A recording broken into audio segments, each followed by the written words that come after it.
Good morning. We're going to go ahead and start our meeting, our Interagency Equity Advisory Committee meeting for May 14th, 2025, held here today in San Francisco. Good morning.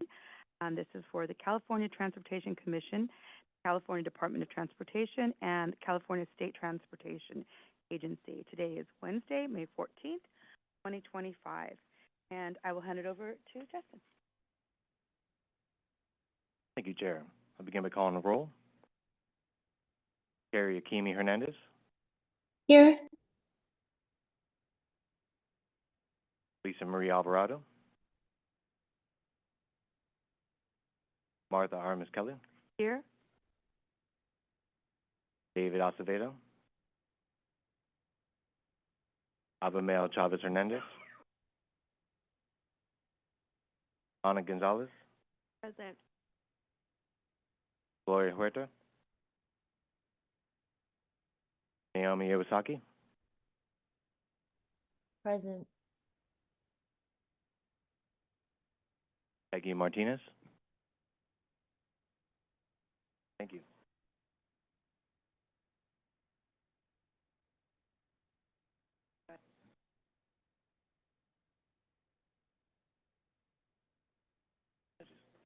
Andres Ramirez. Present. Michelle Rousey.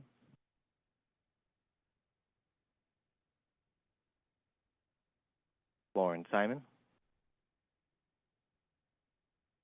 Randy Torres Van Vleck. Good morning, everyone. I'm here. Pualani Vasquez. Good morning, everybody. I'm here. Howard Wong. Chair, we have quorum. We can jump into the webinar logistics. Thank you. Great. Welcome, everyone, to the May 14th, 2025 Interagency Transportation Equity Advisory Committee Business Meeting. The committee's focus will be on elevating diverse and historically marginalized voices and will advise the California Transportation Commission, California State Transportation Agency, and California Department of Transportation on how to achieve meaningful outcomes in transportation equity, environmental justice, and equitable economic opportunities, especially as related to transportation planning and programming. The meeting agenda is located on the Commission's website at www.catc.ca.gov. Any document created for this committee can be translated into any language you need. Simply email us at transportationeac@dot.ca.gov. We will have them returned to you as quickly as possible. American Sign Language translation is being provided for this meeting. You should see them on your screen. Live closed captioning is also available. Please select the Show Captions tab at the bottom of your screen. There are a number of language options available there to choose from. Presenters, if you're on the agenda to make a presentation, please do your best to be succinct. Please remember to speak at a steady pace to allow our translating services adequate time for accurate translations. If you are presenting remotely, we hope that you will turn on your camera during your presentation if you have one. Members of the public, we welcome comments from the public as a part of each item at this meeting. Those attending in person, please submit a speaker slip to the clerk, that's me, here on this side of the room, to let us know you want to comment on an item. For those attending via Zoom, you should see the webinar control panel, likely located on the bottom of your screen. There you'll find the Raise Hand and Q&A tabs. We encourage you to use the Raise Hand feature as soon as we reach an item to give the system time to acknowledge you. Committee staff will let you know when it's your turn to make your comment. Alternately, you may use the Q&A tab to submit your comment. Committee staff will read the comment on your behalf. As a reminder, each registered attendee is provided a unique link and phone number to access the webinar. These should not be shared with other participants, as this can create confusion for staff when making comments. Please do your best to be concise. Please remember to speak at a steady pace to allow our translating services adequate time for accurate translations. Please make sure that your comments add new information. If you agree with the comments of a previous speaker, simply make that statement. We ask you make your point in 2 minutes or less. If for some reason we have many speakers on any single topic, we reserve the right to limit comments to 1 minute as needed. And for those within the room, just wanted to make you aware that bathrooms are accessible across the lobby. Just look for the signs on the other side. Thank you all for joining us today.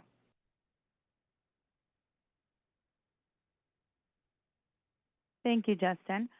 Now we will be moving on to tab 2, which is our land acknowledgement. We acknowledge that the land we now call California is in ancestral lands of over 109 nations, tribes, and peoples. The indigenous peoples of this area have a deep reciprocal relationship with the land as its original stewards. Their ways, methods, and traditions have contributed to California's rich biodiversity and have impacted the transportation network for the state. We stand with indigenous communities and are committed to partnering and advocating for a more equitable and sustainable future. Our transportation network not only connects us to families, friends, work, and leisure, it also connects us to our past and our future. We embrace our past with our future commitment to inclusiveness and equity for everyone who calls the state home. Today, we are meeting in the Ohlone and Coast Miwok lands. I myself am from Merced, California, which is also the Miwoks and Yokuts territories. I'd like to invite any virtual or present EAC members to acknowledge the land in which they are from.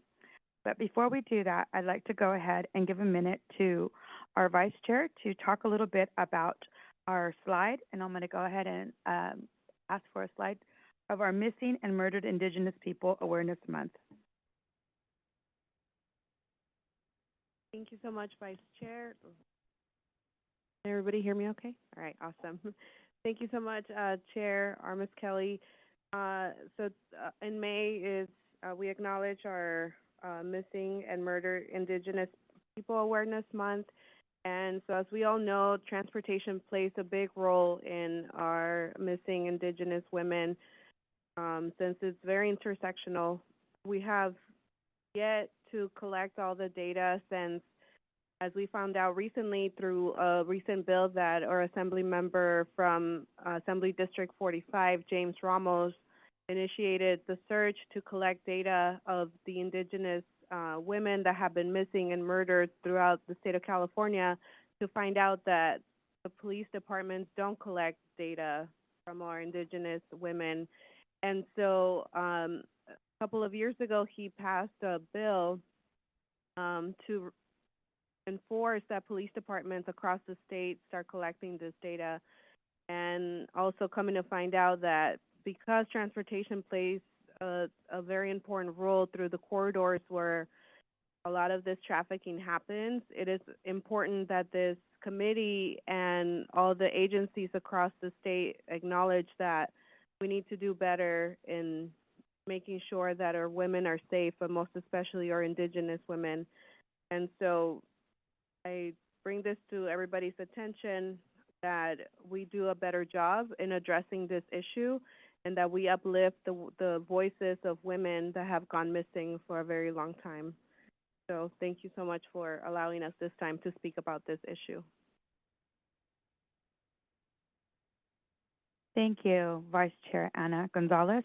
And now I'll go ahead and have our members that are present, if they'd like to make a reference to their land acknowledgement or any other points towards our second slide. Thank you. Thank you, Chair and Vice Chair. This is Carrie Akemi Hernandez, and just arriving. I'm on the floor, so I'll be here in just a moment. Thank you for acknowledging our lost and missing relatives for MMIW and MMIP. Hi, everyone.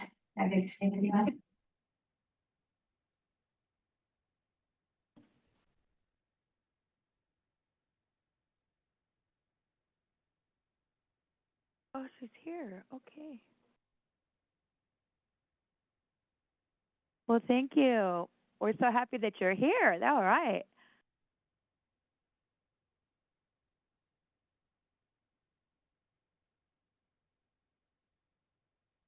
The mute.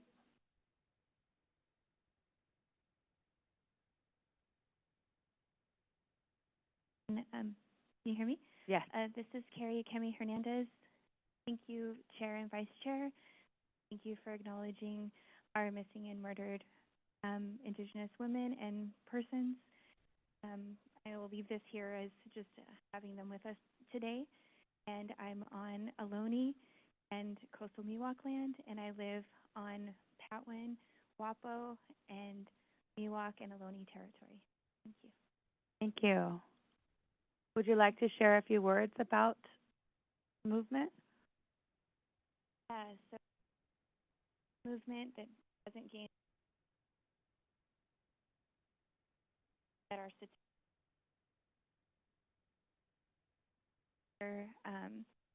missing person.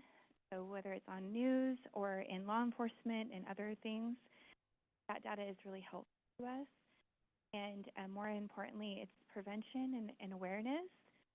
And so, Thank you. Thank you for your comments.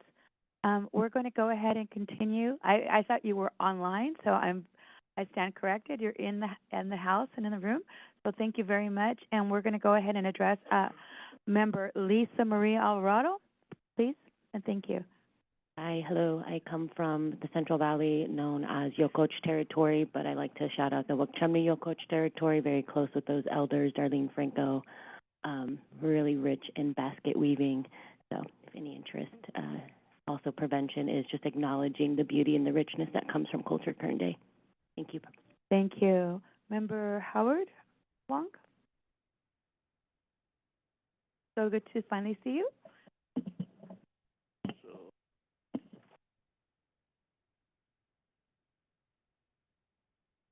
I just arrived, so I'm not even sure where That's we are. That's okay. Take your time. So what did you want to just have some introductions?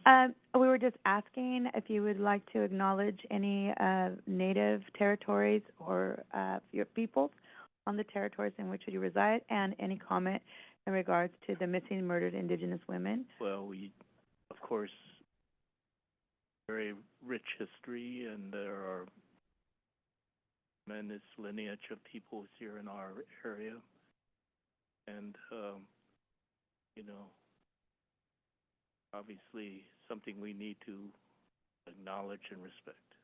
Thank you. Thank you. Thank you. Abimael, member Abimael Chavez Hernandez. That's a start. There you go. Hi everybody, this is Abimael Chavez Hernandez. I'm from South County, which I believe is Colony and Miwok land. I just saying that I think I'm learning a lot more about the missing and murdered Indigenous people in my area. It's still a journey that I'm on. I think a lot of people are on. I think it's definitely one that we have to go on because it cannot be ignored. Thank you. And we're going to move around the room, and we have member Florence Simon. Would you like to make a comment? Okay, thank you. Member Peggy Martinez. Hold on now. Okay, cool. Well, I guess one of the things that concerns me is that I may not remember all the tribes that that Humboldt County sits upon, but I want to say the ones that I do remember, which are the Hupa and Karuk and Yurok and Wiyot tribes. And that is what I have to say for now. Thank you. Thank you. And thank you again, Member Carey. We have Member Michelle Rousey. Rousey here, on a Lodi land, and probably other tribes too. I want to acknowledge that, many women have gone missing, and that we as a society don't necessarily see these women. And so I recognize today that we are recognizing them, and that we should continue to recognize them, and not just once a year. So thank you. Thank you. Any members that would like to speak in online? If we could. I can't see. Hi, everybody. This is Andres. I'm calling in from unceded Tongva and Tatavian lands. And I definitely want to echo the thoughts around, missing Indigenous women, especially in the world we're living in that's so overtly racist and is disvaluing of lives of people of color. I think it's important that we acknowledge and we uplift the voices of the unheard, and that we continue to bring light to the tragedy that's happening in terms of missing Indigenous women. Thank you. Any other members? Naomi, member Naomi? Thank you, Chair. Kawasaki. Naomi Iwasaki, calling in from Los Angeles County, also on Tongva and Chumash unceded territory. Echoing what everyone has said, thank you for uplifting the Missing and Murdered Indigenous month, just as a way to remind us all that transportation equity includes freedom to move and freedom to move without harm. So it's very relevant to the work that this committee does. And so thank you for that acknowledgement. Thank you very much, member. Any other hands raised? Oh, member Randy Torres Van Vleck. Good morning, everyone. Randy Torres Good Van morning. Vleck, calling in, joining remotely from City Heights, San Diego, which is traditional Kumeyaay land. We're about I'm about 15 miles north of the border, the U.S.-Mexico border. The border sadly divides Kumeyaay land, which extends from North County, San Diego, near Mount Palomar, to near the Colorado River, to Ensenada, Baja California. I appreciate the acknowledgement of missing and murdered Indigenous women as well, and commit to use this position to taking action to raise the profile on this and to end this tragedy. So I appreciate you calling attention to this month. Thank you very much. Any other members? We don't see any now for public comment, or any other leaders or commissioners or staff that may like to make a comment. Okay. Chair, we're not seeing any requests for public comment on this item. All right. Well, let me go ahead and close on this with one final comment. Oh, Chair, I'd like Ms. to say, Kelly? Oh, I think yes, thank you. Commissioner, apologies for the Adonia. interruption. Yeah. Thank you. Hello, Miss Adonia. Thanks, Thank Randy. you. Hello, Chair.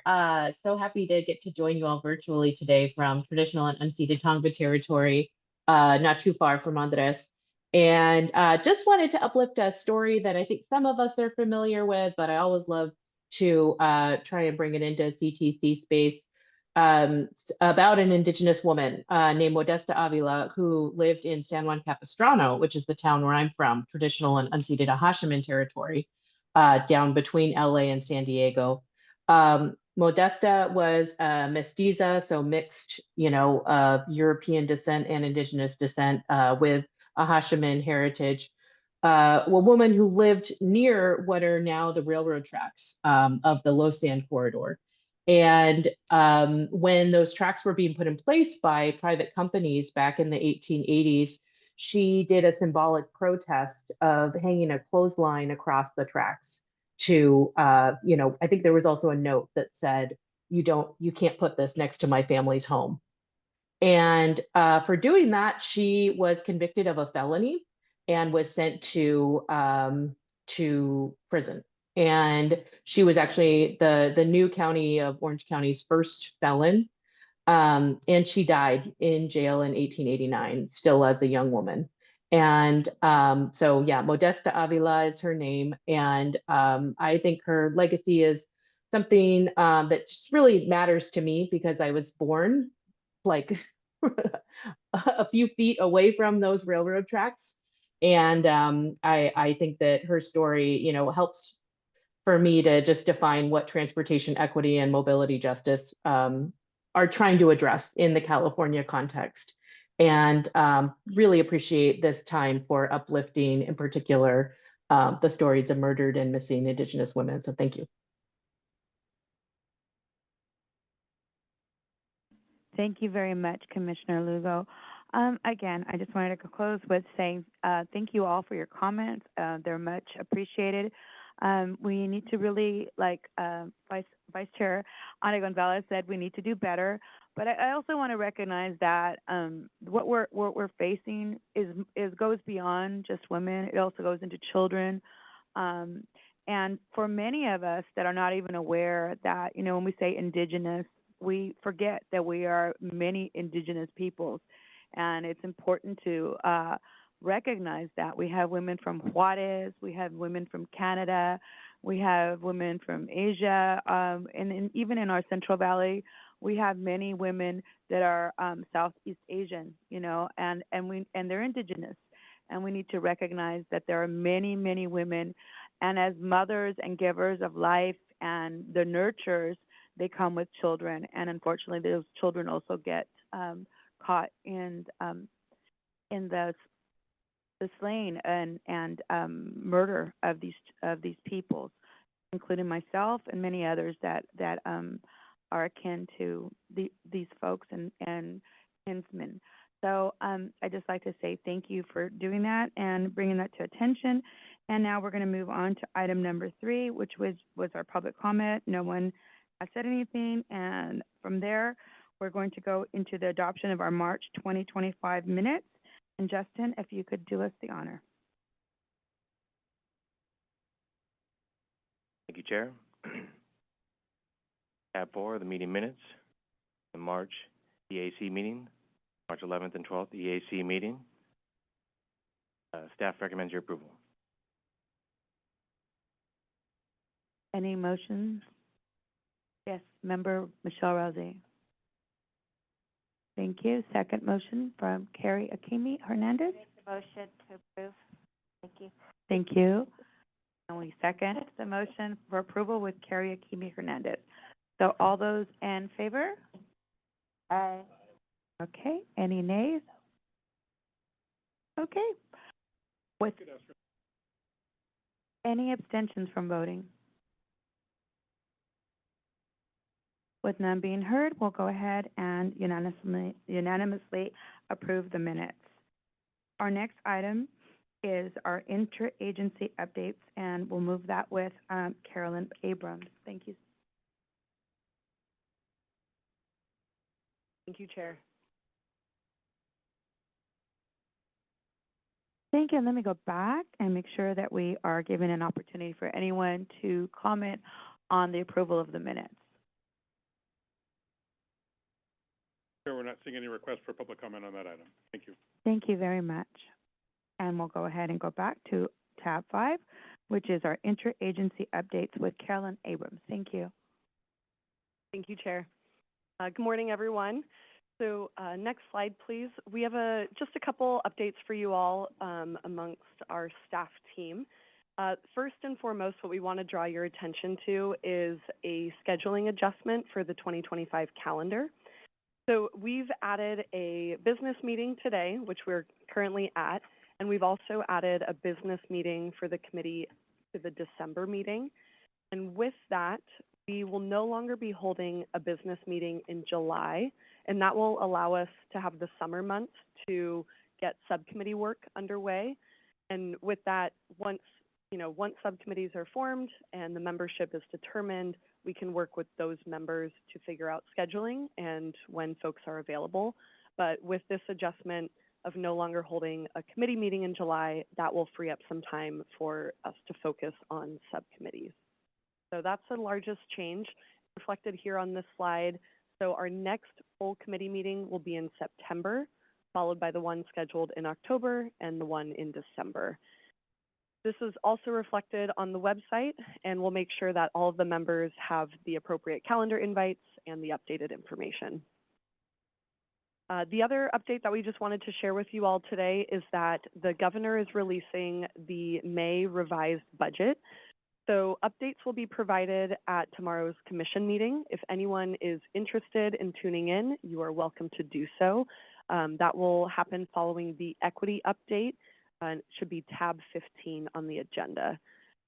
So just as a heads up, because the May revise is being released today, we do not have our CTC ledge staff here, but they will be presenting at the commission meeting tomorrow. And then we are also looking into providing a briefing for members once the budget is released in June. So we'll keep you updated on that. Thank you very much, Ms. Carolyn Abrams. And I'd like to go ahead and open it for public comment, including this table. Any comments or questions? Not seeing any requests from the public online to make comments. Okay. Well, with that, I'm going to go ahead and move on to our next tab, which is tab 6, our subcommittee discussion and possible action on ad hoc committees, again led by Carolyn Abrams. I'm going to go ahead and have her lead us in this facilitation and discussion. I'm also going to ask that if you do have a question, please make sure you raise your hand, especially for folks online, so that I can be able to see and not miss you. And I would like to also let you know that we are going to create an option for creating our ad hoc and subcommittees through this. And we want to go ahead and give you an opportunity to make any comment or any initiative for a directive on those said items. So thank you. Moving right along with Ms. Carolyn Abrams. I'm going to hand it to Sequoia to kick us off.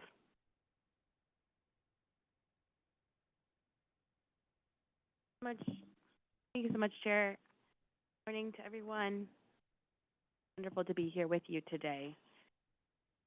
So, as Carolyn mentioned, I will provide some background on this item, and then we'll be passing it back to Carolyn to provide more details on the structural proposal. Next slide, please. Right, so as kind of a reminder and review of our committee and as it's developed in the scope and charter, the Interagency Equity Advisory Committee acts in an advisory capacity to our 3 agencies, the California Transportation Commission, Caltrans, and CalSTA, and only to our 3 agencies. Recommendations made by the committee or any subcommittee or ad hoc subcommittee in this case of today will be considered by each agency for incorporation into policies and programs. And recommendations that are developed through ad hoc or future subcommittees may only pertain to and be submitted to our 3 agencies, for clarification. Next slide, please. So in 2024, we had our first round of ad hoc subcommittees, and I wanted to highlight some of the accomplishments from those subcommittees that started in April 2024 and sunsetted in April 2025, so just a month. We had 4 ad hoc subcommittees. The one ad hoc subcommittee dedicated to creating recommendations for updates to the Climate Action Plan for Transportation Infrastructure, also known as CAPDI. Former member Amber Novi served as chair of that ad hoc subcommittee, and that ad hoc subcommittee met throughout the summer, last summer, June through August 2024. And the achievements of that ad hoc subcommittee was that they deliberated, drafted, and approved a letter with recommended updates to the Climate Action Plan for Transportation Infrastructure. And those recommendations and how and where it was incorporated, recommendations were incorporated, were brought back to the full committee by Darwin Musavi from CalSTA after that recommendation process happened. Next, I'll highlight the Housing, Infrastructure, and Broadband Ad Hoc Subcommittee. Former member Cheryl Villegas Walker was served as chair of that ad hoc subcommittee, and that ad hoc subcommittee met between August and December 2024. And through deliberation and discussion of members, the main focus of that ad hoc subcommittee landed on broadband access, and that subcommittee wrote a letter to the California Public Utilities Commission urging that the low-income access to broadband programs remain viable, and to encouraging state leaders to prioritize broadband access. Next, I'll highlight the Walkability, Disability, and Complete Streets Ad Hoc Subcommittee. Thank you to our ongoing member, Michelle Rousey, for serving as chair of that ad hoc subcommittee, which met between August and December 2024. And that subcommittee's focus area kind of coalesced around the Senate Bill 1121 Transportation Needs Assessment by providing feedback, by hearing a number of presentations from the program manager, Francis De Sanchez, and that feedback was incorporated into the draft needs assessment, especially regarding transit needs for people with disability. And then finally, the fourth ad hoc subcommittee that convened in 2024 was the Safety and Climate Ad Hoc Subcommittee. And thank you to Martha Armas Kelly for serving as chair of that subcommittee. The Safety and Climate Ad Hoc Subcommittee met between August and December 2024 and had many discussions about several important priority focus areas for that subcommittee, which continue to be an important and prioritized area of themes for the committee to focus on. Where it landed before we started this new year was discussing and deliberating on the committee vision and mission statement, which, as we know, was then brought into subject matter expert leadership, which thank you for Martha and Carrie for working on that. So those were the prior ad hoc subcommittees, and really just wanted to highlight all the work and all the discussions that happened in 2024 that really continues to shape not just what is brought to the full committee, but the way that staff and members are anticipating highlighting and prioritizing member priority focus areas in the upcoming proposal for ad hoc subcommittees for the coming year. Next slide, please. So this year, we really wanted to kind of bring in the structural piece early on to ad hoc subcommittees, as we really understand the kind of the need for clarity around what our interagency folks will be bringing to subcommittees to work on, and having a clear work plan as well as clear connection to member priority focus areas. So we want to discuss here what structures can best continue to support the committee's advisory work.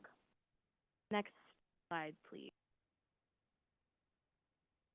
And so on this slide, we have a proposed kind of structural model showing how at the top we have the full Equity Advisory Committee with the committee chair and vice chair and interagency leads right below in constant coordination and collaboration, and that kind of feeding into the work of how the work plan will go into ideally 3 different ad hoc subcommittees, which is what staff have capacity to support this year, as well as advisory opportunities being flowed through subject matter experts, which is a process that we've already begun to undertake quite often, and several of you, thank you, for have identified as subject matter experts and are working on a lot of pieces of our interagency work plan. I'll pause there and pass it to Carolyn. Thanks, Sequoia. Next slide. So, as you all know, there are a number of advisory opportunities that our agencies have identified for the EAC in 2025, and we want to provide an overview of how those different advisory opportunities will be brought to the committee, and then which mechanisms we have at our disposal to really get that work done. Next slide. So on this slide, what you'll see is a representation of the flow of work. And starting at the very top, we have a list of foundational principles. And these are really the through line of committee priorities beginning when the EAC launched back in 2023. This list is just a sampling. However, I think it's representative of a lot of the priorities that members have expressed over the last few years and continue to express heading into 2025. So you'll see we have principles such as community engagement, walkability in complete streets, safety, climate resilience, disability justice, and a number of other issues that intersect with transportation equity. We see these foundational principles, in other words, these priorities of members, as being the starting place through which we then determine whether advisory opportunities make sense to bring to you all, if they align with your expertise and your areas of interest, and then also how we can align that with what's happening currently at our agencies and where we can really plug you all in to inform our policies, our practices, and our different processes. So at the top, we have foundational principles, and then that feeds into the advisory opportunities that we bring to you all. And then those advisory opportunities can be handled by a number of different mechanisms. They can either stay with the full committee. So on the left-hand side, you'll see a blue box that says full committee. And these would be advisory opportunities that would be best handled by the entire group. And they could be brought up at full meetings like this and continue that work throughout the year. Or an advisory opportunity might be better suited for a subcommittee. So those next three columns, you'll see that we have ad hoc subcommittees represented there. And those would be items where we have a time-bound advisory opportunity, something with a very specific timeline where maybe we need to be a bit more nimble. We need to be able to meet with you all outside of the standing committee meetings. And so those items would be better suited for a subcommittee. And then following that, another mechanism that we have at our disposal always is subject matter experts. So there's a column representing subject matter experts. And with that, typically, if we need something done where members need to be able to be in conversation with each other, work asynchronously or together, we could identify two subject matter experts, and that way they are a bit more nimble. They can convene, they can meet, get the work done, or we could identify more than two subject matter experts and ensure that that work is being done asynchronously, right? So that would be work that's better suited for individual review, such as program applications and things like that. And then the final mechanism that we have at our disposal is briefings and presentations. These are really going to be items that are more informational and for the benefit of this advisory body to just keep you all informed about. They may not be an actual advisory opportunity where you're working on something, but critical information for you all to have at your disposal. So that last column, you'll see that those would primarily be informational or educational items that are brought in a briefing format or a presentation format. That gives you an overview of all of the different mechanisms that we can use to work on these advisory opportunities. which I think is important to have before we dive into the discussion around subcommittees specifically. So I'm going to pause there just to let that sink in for a second, and then we can talk in more detail about the advisory opportunities that you all will be working on this year.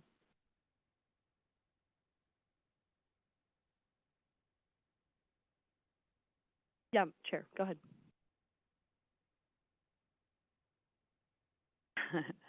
I wanted to first of all thank you. It takes a lot of effort to put everyone's ideas and kind of coalesce and massage it and get it to this point. So I would like you to know that they're all based on information that we've gathered from our first cohort and from our members that we currently have on this body. And in reference to all of that, if there's anything at any point that you feel that you don't understand or you want to have a little more explanation, this is the time. I want to suggest that you ask those questions. We're here, and sometimes when we see the information in front of us, we think that's book, it's solid, it's done. But the reality is that it took a lot to even bring it to this point, and we're still working together. That's why it's being brought before you. And I encourage all of you to really kind of take a minute and digest what is being said. And as we get the different strategies and work opportunities, that you really look at the framework and the foundational principles that were presented before you. They're very intentional. And as you're looking at those opportunities for it, kind of start formulating in your own mind how those principles are going to fit into the scope of what you're looking to. I also want to let you understand that at any point you are not obligated to participate in any type of group or ad hoc committee, or if you're an expert at something and a subject matter expert and you feel like you'd like to, but maybe you don't have the capacity, it's okay to say no. We don't want you to feel like you're being stretched. We want everything to be intentional and to be as seamless and as contributory as possible. So if it's something that you cannot do, it's okay to say no, okay? And if you want to attend the meetings, if the meetings are open to all members, I will advise you that as your chair, I will attend some of those meetings. However, I cannot vote during those sessions. So I may suggest or say things, and you can always say, nope, you are here only to listen and to suggest, but not really kind of motion and move. These meetings are really autonomous once you're there as a former member of the subcommittees. It's really a great opportunity for you to be able to kind of find something that you're really connected to and make it happen and move on it. So that is my 2 seconds of encouragement, and I'll go ahead and motion back to our leaders. Carolyn. Thank you, Chair.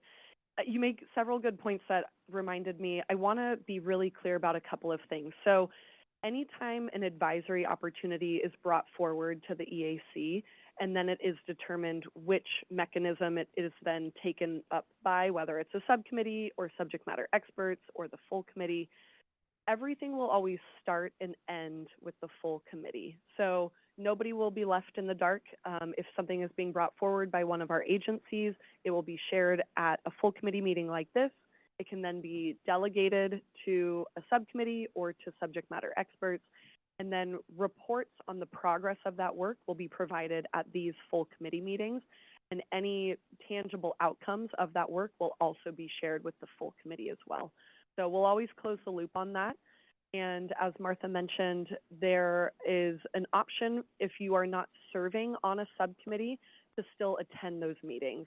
So all of the subcommittee meetings will be publicly noticed. And if you choose not to serve on a subcommittee, but something that is being talked about is of particular interest to you, you are more than welcome to join. You can come and go as you please. You just wouldn't have any voting power in those subcommittees unless you're a member of the subcommittee, but they are open to all. So just next slide.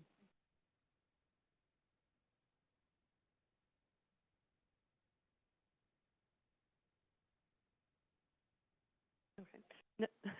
Next slide. Okay, that works. So what you're seeing on this slide is a comprehensive list of the different advisory opportunities that have been identified for subcommittees specifically for 2025. You will receive much greater detail about these items in this afternoon's meeting. We will have a whole discussion about the advisory opportunities that we're bringing to you all in the near term. But this just gives you a sense of the number of items that would be best handled by a subcommittee. So, for example, we have our statewide community engagement playbook. We have our director's policy on external engagement, our race and equity action plan, and our district equity advisory committee framework. These are all Caltrans items. And then we have, on the CalSTA side, we have the Transit Transformation Task Force. We have the Climate Action Plan for Transportation Infrastructure 2.0 implementation. And then we have, again, on the Caltrans side, the Director's Policy on Public Transit. CalSTA is also interested in bringing forward the Master Plan for Aging. And then on the Commission side, on the Caltrans side, we also have the California Transportation Plan, our Equity Index use case development, and a potential equity analysis of the State Highway System Management Plan. Again, this is just a bullet point list. You'll receive a lot more detail this afternoon about these items, but based on the type of advisory input that's needed for these items, we think these are best suited for subcommittees. Next slide. And then in comparison, what you'll see here is two other buckets. So we have advisory opportunities that are best suited for subject matter experts. Some of these are already underway and some of you all are familiar with them since you're working on them. But we have our committee vision and mission statement, which is being worked on by 2 SMEs at the moment. We have our Senate Bill 1 funding program application review. We also have the Federal Transit Authority 5310 application review. And we have our State Transportation Improvement Program 2026 guidelines review. So a lot of these items you'll notice would be best suited for either a couple individuals to work on in partnership or for several individuals to work on asynchronously. And these are then done with the support of staff, of course. And then the final bucket here is the different advisory opportunities that would be better suited just for briefings and presentations, so things that we want to keep you all apprised of. These include the Port and Freight Infrastructure Program, the Federal Reauthorization Principles, and Complete Streets efforts. So we list these here to give you a sense of what is better suited for a subcommittee, what's better suited for subject matter experts, and what would just fall under a briefing or a presentation. And then again, as a reminder, we always have the full committee as an option to bring items forward. Next slide. So Sequoia provided some really valuable background about last year's subcommittees, and I think it's helpful context for the new members that are joining us this year. The work that was done last year was really critical to moving several efforts forward, and we see subcommittees as a very effective mechanism for allowing the members to organize into smaller groups and take on several of these advisory opportunities. What we want to be really clear about is last year, those subcommittees were really focused on different issue areas. We had walkability, disability, and complete streets. We had housing, infrastructure, and broadband. We had safety and climate. A lot of these subcommittees, although they were focused on these different issue areas, it became difficult to parse out which advisory opportunities should go to which subcommittee, given the overlapping nature of a lot of this work. So in the spirit of continuing those efforts and seeing that those priorities are not tied, we want to continue that work, but we want to structure the subcommittees into more functional areas. So taking into consideration the work that was done in subcommittees last year and the feedback that we received from members at that time, And then in partnership with your chair and your vice chair this year, and also given the feedback that we received at the March meeting from the members and then during the member debriefs after that meeting, we have put forward this recommendation, which we think encapsulates all of the priorities and interests of the committee.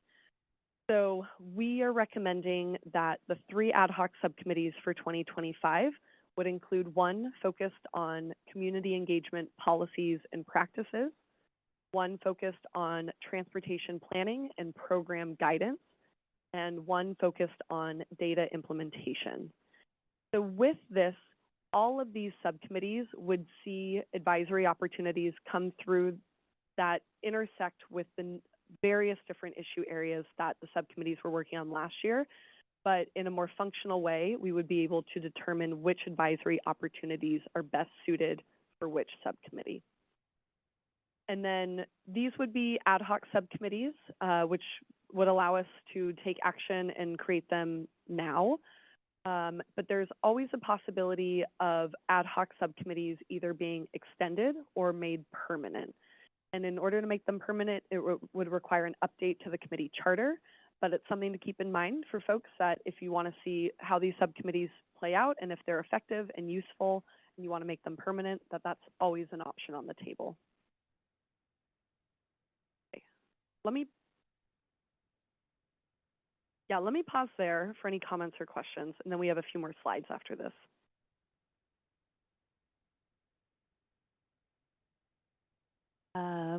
Member Peggy Martinez, please.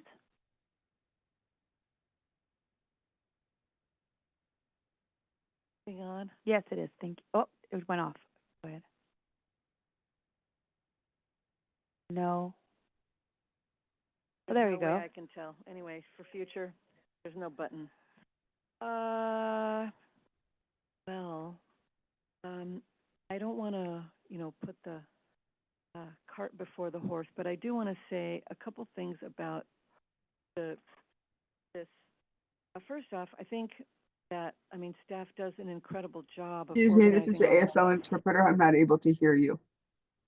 Okay. How about now? Can you hear me now? It's better.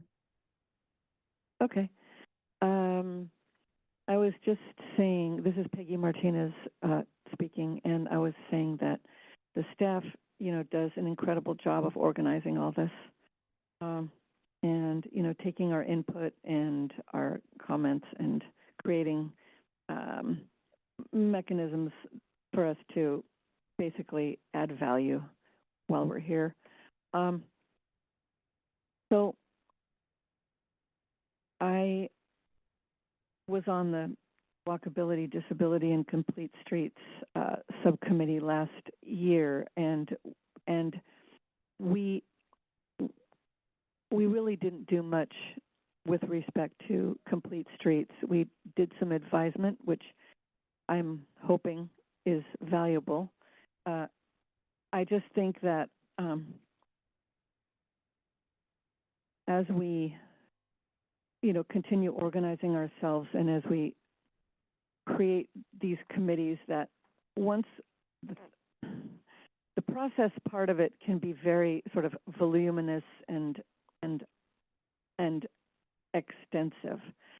And what I would like to see is, once this gets going, some really clear guidelines so that we can make recommendations. I mean, we know that they're not always going to be, adopted, but having a sense of, forward motion and movement, I think, is really important. And well, anyway, we'll just see what happens. But I'm very interested in this, and I appreciate this, and I want to see the committees and all of these activities yield some, like I say, forward motion. So I know that wasn't said very lightly, but I did my best. Thank You did great, Member Peggy Martinez. And now we'll move on to Member Michelle Rousey.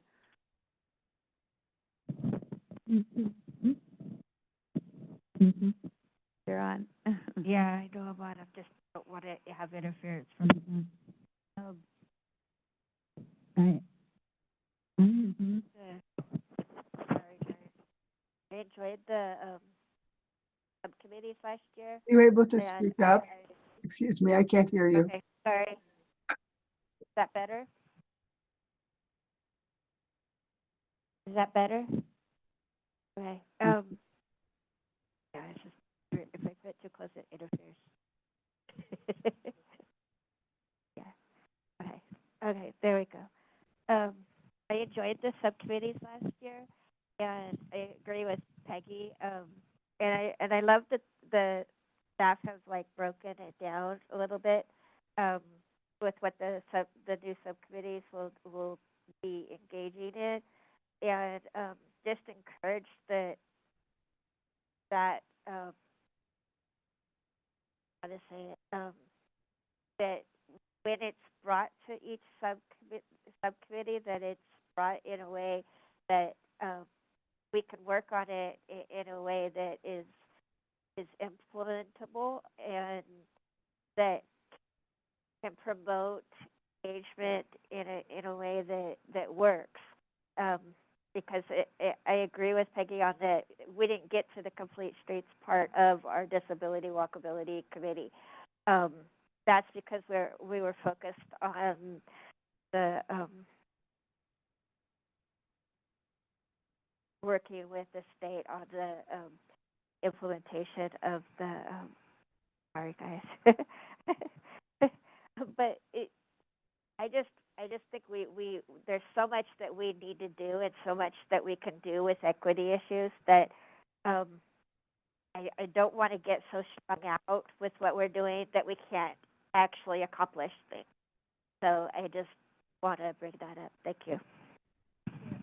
Thank you. Good point. Message received. Anyone else in this room? Oh, Member Carrie Akimi Hernandez. I'm short. Can y'all hear me? Okay. So I just wanted to echo what both Peggy and Michelle shared. And I see that we have a subcommittee for race and equity, but I wanted to know where Complete Streets may show up or how are we going to be touching on those points. Thank you very much.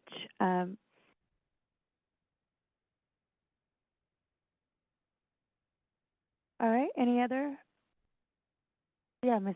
Lisa Marie Alvarado. Hello, this is Lisa Alvarado. Thank you so much. I think my question too, when I'm looking through achievements, question for staff in particular, how are other folks receiving the achievements of IEAC? Because when I'm reading it, I do see progress, but progress doesn't necessarily mean we're moving towards consensus and permanent progress is kind of what I'm hearing from Michelle and Peggy. And I'm curious on that as well. I'm interested in coalition work, but if we're not moving the needle collectively, are we kind of just trying things out, which is also exploring is okay, right? Exploring denotes collective progress, right? Because we're learning things. So I'm very curious at how staff is receiving the previous work in terms of achievements. All right. Would you like to answer, or could we continue with? Yeah, I think the next couple of slides will be really helpful for folks to get a better sense of the level of detail that we're talking about for these subcommittees. So we've noted these questions, and I think some of this will answer those, and if not, we can come back to them. Any other members online that would like to make a comment? Yes, we have Naomi. Member Naomi. Thank you, Chair. Just a question about the earlier slide that had that longer list of advisory opportunities for subcommittees. I was just curious if in the next few slides, maybe those could be clarified. Are those opportunities for all of these recommended subcommittees, or would it be helpful to kind of map those advisory opportunities to each subcommittee based on that subcommittee's purview? You read our mind. That's the next slide. Thanks, Thank Naomi. you. Okay. Any other members online? Don't see any hands. Okay, I'll take an opportunity to just kind of make my comment thus far. I take in consideration all of the things that you're all saying because I have mentioned this before. And in like the last meeting where we were in, and I said we didn't do anything, right? We didn't get to do a lot of the work, right? But I've been hearing a lot of staff's recommendations, and I'm hearing what is happening. And for the most part, when we first came together, idealistically, we had our vision of what we wanted to add or contribute to each given ad hoc subcommittee. And when we attended the meetings, we weren't really given like tangible work to do, right? We were having discussions. How do we build this? How does it grow? And before we knew it, the movement had passed. And we were able to do some things, but not to the extent that I feel that the members wanted to do.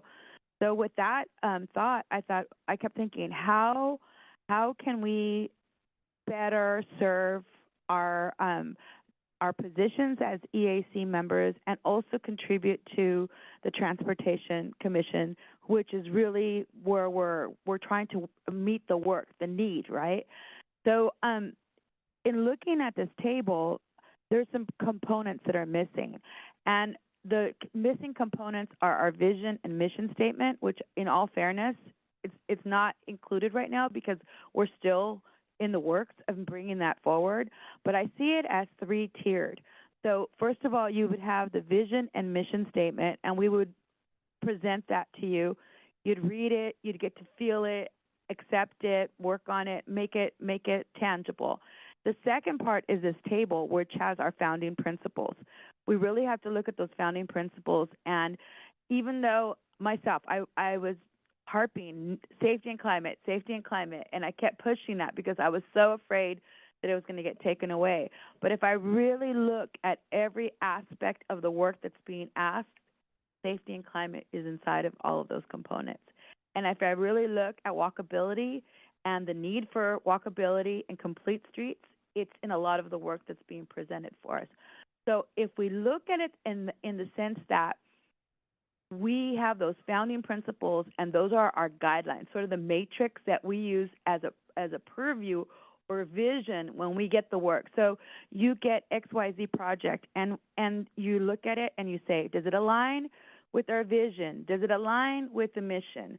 Okay, yes it does, no it doesn't. Then we kind of say, then the next part is our founding principles. Does it align with those founding principles? Are those pieces or components interwoven into the framework of what we're trying to achieve, or what Caltrans or CalSTA or the CTC is bringing forward?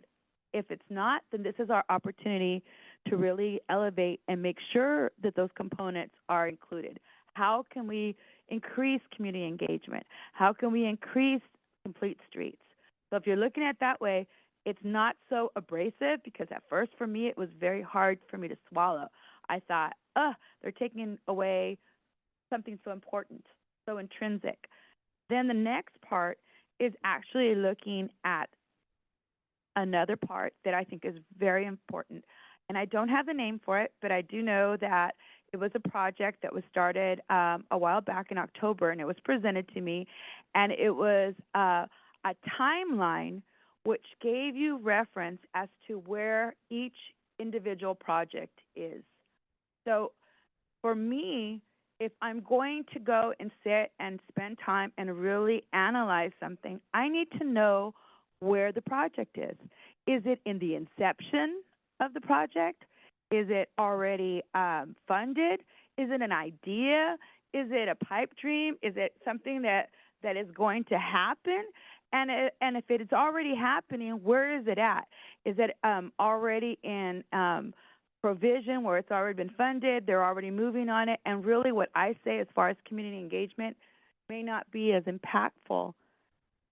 So then I have to think about, how am I going to restructure my strategy to be able to interject and make sure that I embed those founding principles into whatever part of the project. So for myself, I challenge us to really look and ask for those three components so that we can have all the tools that we need to make those equitable and contributory statements, ideas and strategies work.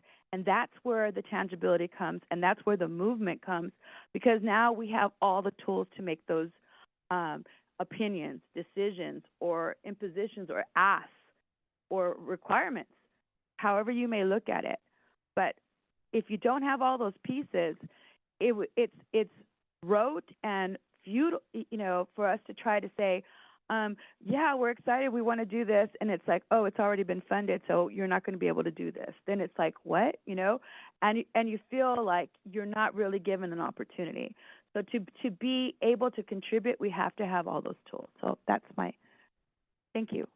Sequoia, please, thank you. Yeah, thank you, Chair, for representing that so well. That was really clear and almost exactly what I was going to say to respond to Member Lisa's question around kind of how staff are taking back these varying types of recommendations. And I appreciate you asking that question. And my first response, Michelle, thank you. My first response would be that foundational principles. And I'm so glad that we're talking about it on today's afternoon agenda, because that foundational principles right now draft, but which will be adopted by members eventually, and then adopted by our agencies. And once we're kind of approving and embedding the foundational principles of the committee into our broader work as agencies, a lot of that power of what you are all saying is we should be elevating. Then that turns into a lens in which we're doing our work on the broader scale as well. So that foundational piece, foundational principles piece is very, very powerful and really helps guide us and provide that lens. So yeah, thank you, Chair, for adding that in earlier. And then Michelle, did you have a question for me, or was it just a comment? It's more of a comment. Okay. I think we did accomplish quite a bit through the subcommittees last year. I'm not wanting you to think that I don't think that, because I think it's just, I think what we were taking on was more than the capacity sometimes of the subcommittee, and so I think that we could work on a whole project within and also take on a whole bunch of other areas within that. It's not realistic, and I think so going forward, we need to be aware of that so that we don't take on too much. Thank you. Thank you, and I second that. Recently, if you'll see some of the work that's on all of those pages when we're actually looking at RFPs, I had no idea how intrinsic 9 modules would be for the time and the work that I had at my given time. So I second that, and I would like to say that those are the things that we are working out. Some of us have more capacity than others, and in that time or given time, you may be able to take on something, and you might find yourself in a position where you can't, But again, we are not. It's not an end all. You have an opportunity to go ahead and say too much, or move on to someone else that maybe can pick up that capacity as well. So, this is a work in progress. This is your table. This is your group. And as we start developing, even if you hear something that is like, that doesn't sit well with me, bring it to the attention of this table, because this is how we are able to work together and be able to move what we need to change and make it a safe place. We want everyone to feel safe, and no one's work is any less or any more than any other. Each piece of your contribution makes this as strong as it can be. Thank you. And we have a comment by Member Randy Torres Van Vleck. Thank you, Chair.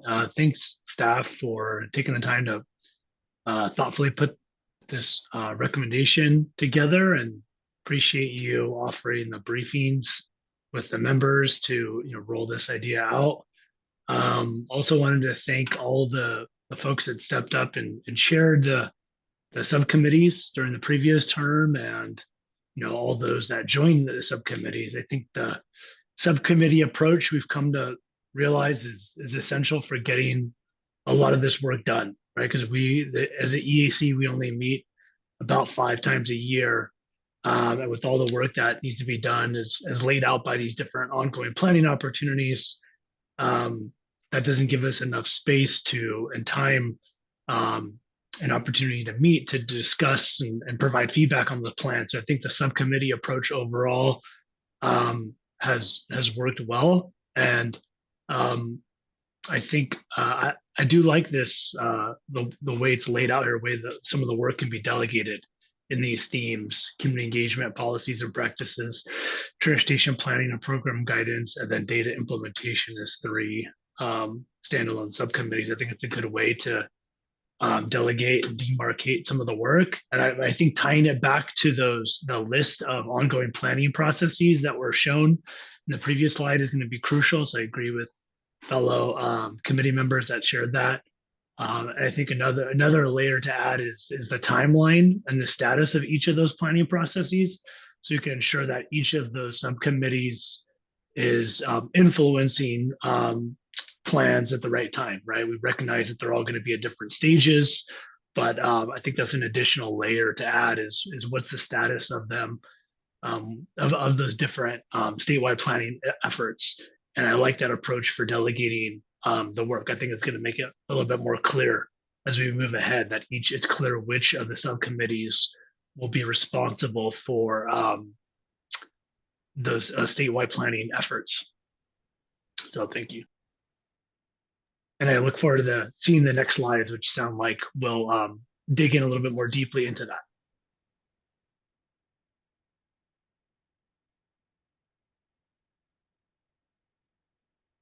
Thanks, Randy. Chair, would you mind if we go into detail about the advisory opportunities that we propose bringing to each of the subcommittees? Please do so. Thank you. Next slide, please.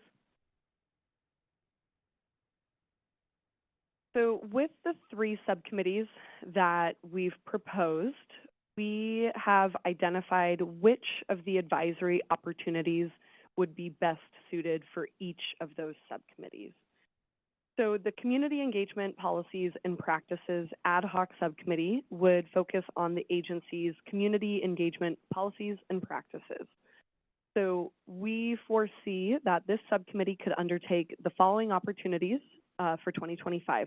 These include the Caltrans Statewide Community Engagement Playbook, the Caltrans Director's Policy on External Engagement, the Caltrans Race and Equity Action Plan, and the Caltrans District Community Advisory Committee Framework. For the Transportation Planning and Program Guidance Ad Hoc Subcommittee, they would largely focus on our agency's long-range planning efforts. So we foresee this subcommittee undertaking several opportunities for 2025. These would include the California Transportation Plan, the Climate Action Plan for Transportation Infrastructure 2.0 implementation, the Caltrans Director's Policy on Public Transit, the Master Plan for Aging, and the Draft Transit Transformation Task Force Report. And then finally, the Data Implementation Ad Hoc Subcommittee would focus on our agency's data-driven decision-making tools and practices, which support equitable investments in transportation infrastructure and programs. And as of right now, we foresee this subcommittee undertaking a couple opportunities in 2025. These primarily include the Caltrans Equity Index use case development and an equity analysis of the State Highway System Management Plan. So keeping in mind these three functional areas for subcommittees and those specific opportunities, which of course, as I mentioned before, we will go into more detail later this afternoon to talk about what those advisory opportunities actually entail. But we think that this would be a good division of roles and responsibilities for these three separate groups. And we also recognize that throughout the year, as members identify additional priorities or interest areas and bring those to staff, and if we have something that we can bring forward to you all as an advisory opportunity that aligns with that work or with that priority or that interest area, we will try to do so, and then we can determine at that time if there is something to bring to a subcommittee, if there's something that just stays with the full committee, or if that's something that a subject matter expert could take on And then as like a last sort of option, we can always provide a presentation on something or just a briefing for informational purposes. So as your chair, I'd like to go ahead and ask if you'd like to give us your motion as to what you would like to propose for us to even consider today in generating a subcommittee or the adoption of their creating the ad hoc subcommittees. So if we could just finish up these last couple slides so folks have all the information first, and then we would love to take a motion from a member, and we can we'll bring the slide back up so folks have the recommended subcommittees at their disposal. But I think just for folks who want to kind of wrap their head around this information in a different way, if we could go to the next slide. This is a table. It's not. That's fine. Maybe we don't have the other slide. That's okay. It's the same information, but just displayed in a different way, depending on how folks understand things. So let's talk through the timeline really quick so that everybody has an understanding of when and how these subcommittees would operate, and then we can come back to the proposal. I'll hand it to Sequoia. Thanks, Carolyn. So to close out the information part of this presentation, the way that kind of through the next year until March 2026, we wanted to map out the full committee meetings as well as timing of ad hoc subcommittee meetings. And the intention is to hold ad hoc subcommittee meetings on different months when there's full committee meetings so that the work can happen in between. And the updated timeline that we shared earlier also reflects this. So in May, right now, we have our business and executive meetings. In June, if we do end up approving the proposal today, we would like to hold our first ad hoc subcommittee meetings. In July, depending on the workflow, using that month to kind of continue work as needed on the different subject matter expert pieces of the work plan, and depending on if we need a subcommittee meeting, there may be opportunities for that, depending on availability of everyone. In August, however, reconvening for an ad hoc subcommittee meeting to and then update on subcommittee workflow at the business meeting in September, which is a virtual meeting, by the way. And then again in October, and then holding an ad hoc subcommittee meeting then in November, with the year closing out with a business meeting and executive meeting in December. January and February holding subcommittee meetings as needed, and then a business and executive meeting in March 2026. So that's kind of the timeline of how these different pieces would come through. And I apologize, March 26th should just reflect a business meeting, not an executive meeting. But as you see, there is a lot of time for subcommittees to convene and work on the different pieces of the work plan. And so this is the draft timeline that reflects that. And I'll stop and we can kind of move into the next part of this, all the information that we have to share for you today. Before we move on, does anyone have any?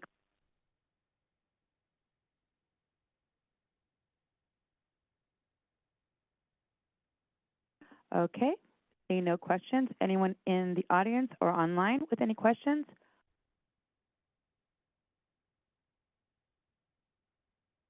Not seeing any requests from our public attendees. Then at this time, I'd like to go ahead and ask for a motion, if anyone has a motion that they would like to propose, given the idea of having a subcommittee or not and establishing their. Brandy, would you mind bringing up the slide that lists those 3 recommended subcommittees?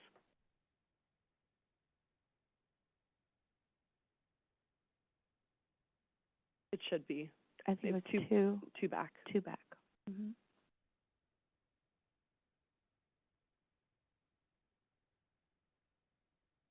Member Michelle Rousey, please. I'm happy to take the, want to make sure I give an opportunity to the other members if they want to do it. Okay, so I recommend what the staff are recommending of the three subcommittees of the community engagement policies and practices. Second is the transportation planning and program guidance. And the third, the data implementation. I'll second. And is there a second? I'll second. And that is, thank you. And that motion is second by Member Randy Van Vleck. All those in favor? Aye. Okay. Any opposed? Abstentions?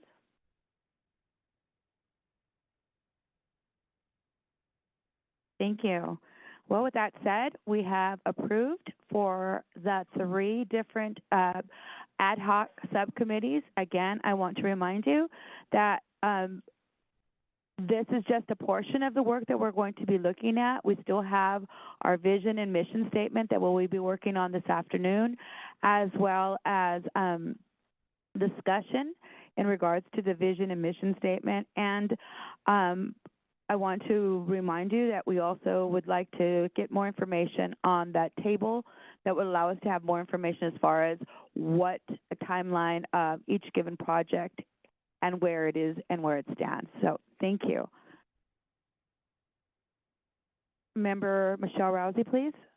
As we did last year when we did the subcommittees, will each subcommittee then decide their chair and stuff at their first meetings? Yes, it'll be clarify. it'll be the same methodology that we used before, but I want to remind you that as we move into our afternoon meeting, we can have more discussion in as far as how the procedure will be, and if you would like to participate.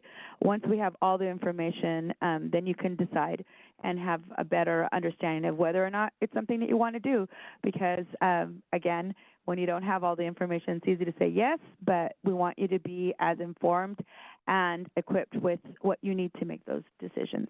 So thank you. And now, are there any, Sorry, we have one thing that we wanted to ensure. We wanted to get a sense of who wanted to be on which subcommittee. Oh, okay. Yeah, kind of in a less formalized way, but and that now. So at this time, are there any members right now, as we are moving into this closing of the meeting, are there any members that are interested in participating as either chairs or members or participants of subcommittees? And to be clear, this would just be for people, for members of subcommittees, and then at the first subcommittee meeting, the members would vote to appoint their chair. So we have a member, Lisa Marie Alvarado. We have member Abimael Chavez Hernandez. We have member Florence Simon. We have member Peggy Martinez. We have member Carrie Akimi Hernandez. We have member Michelle Rousey. We have member Ana Gonzalez. And online we have member Randy Torres Van Vleck. We have member Naomi Iwasaki. And we have member Andres Ramirez. Okay. And of course, I guess and member Howard Wong, thank you. I just want to let you know I will be participating in attendance of those said meetings, but again, reminding you that I will not be at any formal capacity other than support and guidance. Okay? Thank you. Thank you, Chair. For staff to thoughtfully document kind of who wants to do what, we would just like to go around and person by person, and if you could name just what subcommittee or subcommittees you're interested in, and then we'll document that and follow up with you for scheduling and things like that, polling for availability in the next month. So Justin, do you mind calling roll call, and we'll just go person by person? Yes, member Carrie Akimi Hernandez. And thank you, staff.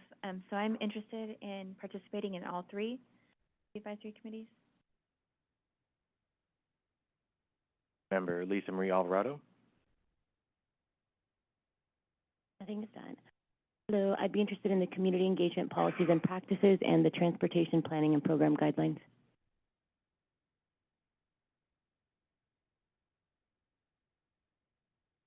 Member Abamel Chavez Hernandez.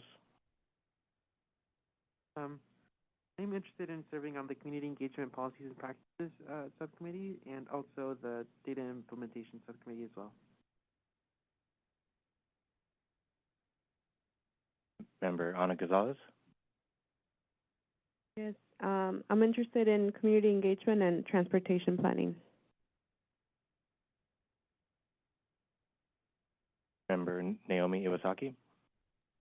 Thank you. I'm interested in data implementation. Member Peggy Martinez.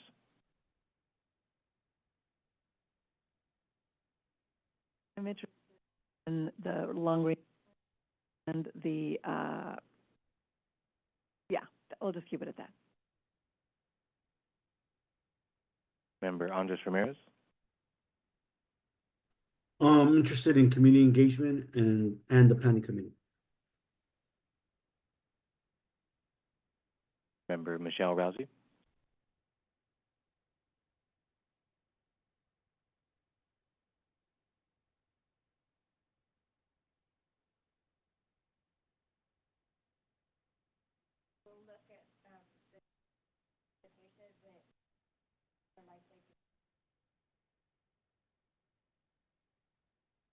Member Florence Simon.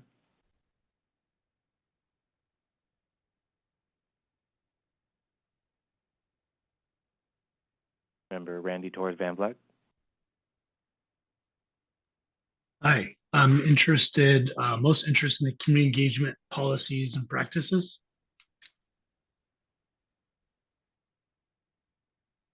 If I may, I think there was some trouble hearing Michelle on the line, so I just wanted to reiterate, Michelle, we got you for community engagement, transportation planning, and potentially data. Thank you. Thank you. Thanks, Justin. Member Pulani Vasquez.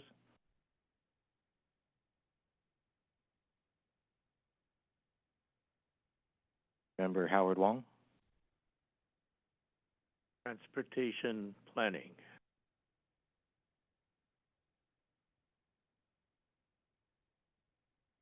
Are there any other members that did not call in who wish to indicate their interest? Please do so now. Otherwise, I think that concludes everyone.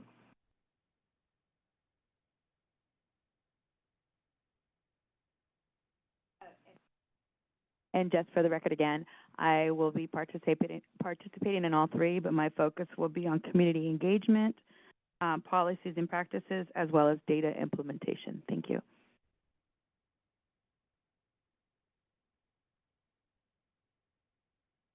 Okay, well, do we have any closing remarks? Moving right on to tab 7. With Carolyn, please. I'm so sorry. Any public comment, and that includes any leaders or staff that may be in the room, on or offline. Chair, we're not seeing any requests for public comment on this item. Well, thank you. We are going to move right on to tab 7, which is our closing remarks and next steps, and that will be led by Carolyn Abrams. Thank you, Chair. And thank you to everyone today for your participation in our business meeting. I think we covered several important topics, especially subcommittees. Congratulations on passing that motion. We, as staff, are looking forward to supporting the efforts of those 3 subcommittees.